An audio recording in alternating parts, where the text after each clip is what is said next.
भारत का हिमाचल प्रदेश देवी देवताओं व ऋषि मुनियों की पावन स्थली है। यहाँ पर सारा साल अनेकों मेलों व त्योहारों का आयोजन किया जाता है। इन सभी का महत्व किसी न किसी देवी देवता के नाम से जुड़ा हुआ है। ये मेले सिर्फ हिमाचल में नहीं अपितु समूचे भारतवर्ष में अपनी एक अलग पहचान रखते हैं।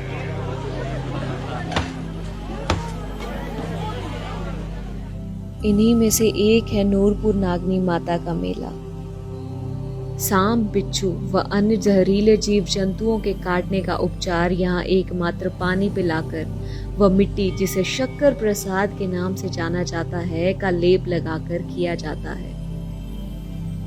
पठानकोट मंडी राष्ट्रीय राजमार्ग पर बसे एक छोटे से गांव नागनी भटवार में श्रावण व भादो, जुलाई अगस्त मास के दौरान हर शनिवार को मेला लगता है।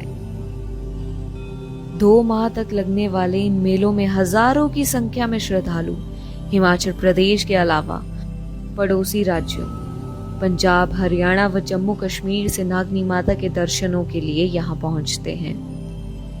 विश्वास है कि सर्पदंश का जो रोगी एक बार माता नागनी की शरण में पहुंच जाता है, वह ठीक होकर ही घर लौटता है। यह सारा चमत्कार नागनी माता के स्थान से निकलने वाली जलधारा के पानी तथा मिट्टी, शक्कर का माना जाता है, जो प्यास के नाम से उसे पिलाया जाता है और मिट्टी का लेप डंक वाली जगह पर किया जाता है। यही एकमात्र उपचार यहाँ पर होता है। अब नागनी माता का यह मंदिर लोगों की आस्था का प्रमुख केंद्र बन चुका है। इस मंदिर के अस्तित्व में आने को लेकर एक दंत कथा प्रचलित है, जिसके अनुसार कालांतर में इस जगह पर एक घना जंगल था। यहाँ पर राजा जगत सिंह का साम्राज्य था। यहाँ पर बहने वाली जलधारा का पानी लोग पीने व नहाने के लिए प्रयोग में लाते थे तथा इस जगह को अपना पूजा स्थल मानते थे। यहाँ पर बामी मिट्टी के टीले थे, जिस पर अक्सर लोग दूध व जल चढ़ाते थे। उसके बाद एक कोढ़ी यहाँ पर आकर रहने लगा। वह भगवान से कोढ़ मुक्ति के लिए लगातार प्रार्थना करता था। बताते हैं कि उसकी साधना सफल होने पर नागनी माता ने उसे स्वप्न में दर्शन दिए थे तथा उसे नाले में दूध की नदी दिखाई दी। सुबह उठकर उसने वास्तविक रूप में इस जगह पर दूध की नदी बहती देखी, जो कि वर्तमान में मंदिर के साथ बहते नाले के रूप में है। माता ने कहा कि इस नदी में नहाने व यहाँ की मिट्टी शरीर पर लगाने से उसका कष्ट दूर हो जाएगा। कोढ़ी व्यक्ति ने वहां जाकर स्नान किया व मिट्टी का लेप अपने जख्मों पर लगाया, जिसके बाद उसका कोढ़ रोग ठीक हो गया। उसी ने ही अपने साथ घटित इस घटना बारे सभी को अपनी आप बीती बताई, जिसके बाद इस स्थान पर अब तक सर्पदंश के अलावा चर्म रोग के लाखों मरीज ठीक हो चुके हैं। मंदिर की स्थापना को लेकर प्रचलित दंत कथा के अनुसार एक सपेरे ने माता नागनी के मंदिर में आकर उसे धोखे से अपने पिटारे में बंद कर लिया। जब माता ने रात को राजा जगत सिंह को दर्शन दिए तो उसने सपेरे से उसे छुड़ाने की प्रार्थना की।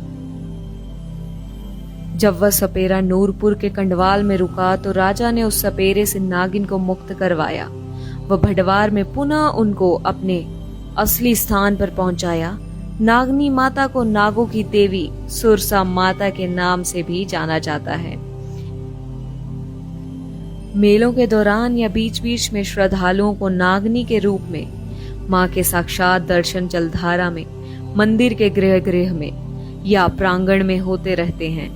कभी कभी उनका रंग तांबे जैसा होता है और कभी स्वर्ण तो कभी दुधिया और कभी पिंडी के ऊपर बैठी नागनी दिखाई देती है। बताते हैं कि यहाँ के राजपूत घराने के पुराने वंशिज जो कि ठाकुर मेहता परिवार से संबंध रखते थे, वह ही इस मंदिर के मुख्य आराधक थे। इन परिवारों की कम से कम 60 पीढ़ियां अब तक इस मंदिर के पुजारी के रूप में अपना दायित्व निभा चुकी हैं। आज भी इस खानदान के 32 परिवार बारी बारी से मंदिर में पूजा अर्चना का जिम्मा संभाल रहे हैं।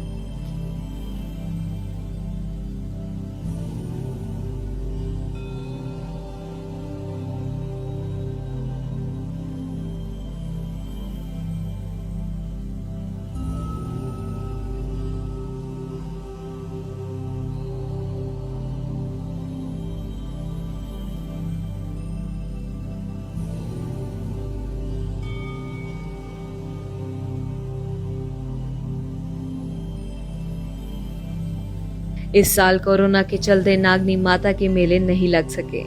पहले हर साल श्रावण मास में नागनी माता के मेले लगते थे, जिसमें हिमाचल प्रदेश के अतिरिक्त पड़ोसी राज्यों के हजारों श्रद्धालु माता के दर्शन करने आते थे।